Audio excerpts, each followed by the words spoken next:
Hello friends, নানান বাজারে তোমাদের সকলকে স্বাগত জানাচ্ছি। তো আজ অনেক দিন পরে একটু ব্লগ দিচ্ছি। এখানে আমি শীতল শুটকি নিয়েছি, আর এখানে পেঁয়াজ, কাঁচা লঙ্কা আর রসুন। তো এখন কড়াইতে তেল দিয়ে দিয়েছি, তেল গরম হয়ে গেছে। একটা শুকনো লঙ্কা ফোড়ন দিয়ে নিলাম, আর একটু কালো জিরা ফোড়ন দিয়ে দেবো এখন। আর এখানে রসুনটাকে দিয়ে দিলাম। রসুনটাকে আমি থেতো করে নিয়েছি, আর কাঁচা লঙ্কাটাকে দিয়ে দিলাম। দিয়ে এখন একটু ভেজে নেব। আর এখন এর মধ্যে পেঁয়াজটা দিয়ে দেবো। তো পেঁয়াজটাকে এভাবে কুচি করে নিয়েছি। তো শুকনো মাছটা তোমরা অনেকেই খাও না, আবার বেশিরভাগ মানুষই খায়। তো যারা খায় তাদের তো খুবই ভালো লাগে। তো আমার ঘরেও আমি এখন এটা আমার ধরো একাই খেতে হবে, এই জন্য অনেক কমও বানানো যায় না, আর বেশিও বানানো যায় না। তো যাই হোক, আমি একটু অল্প করেই বানাচ্ছি।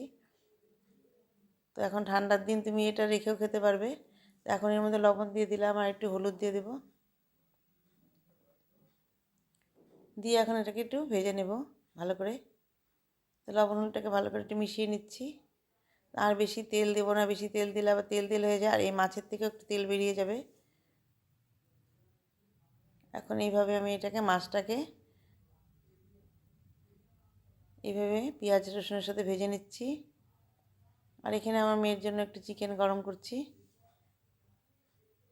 এখন এটাকে একটু ঢেকে দিলাম।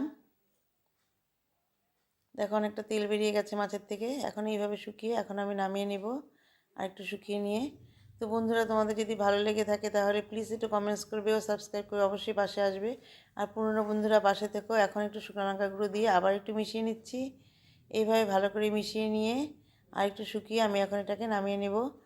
আর বন্ধুরা, তোমরা যেন সবাই ভালো থাকো, সুস্থ থাকো, এবং অবশ্যই আমার পাশে থেকো। নমস্কার।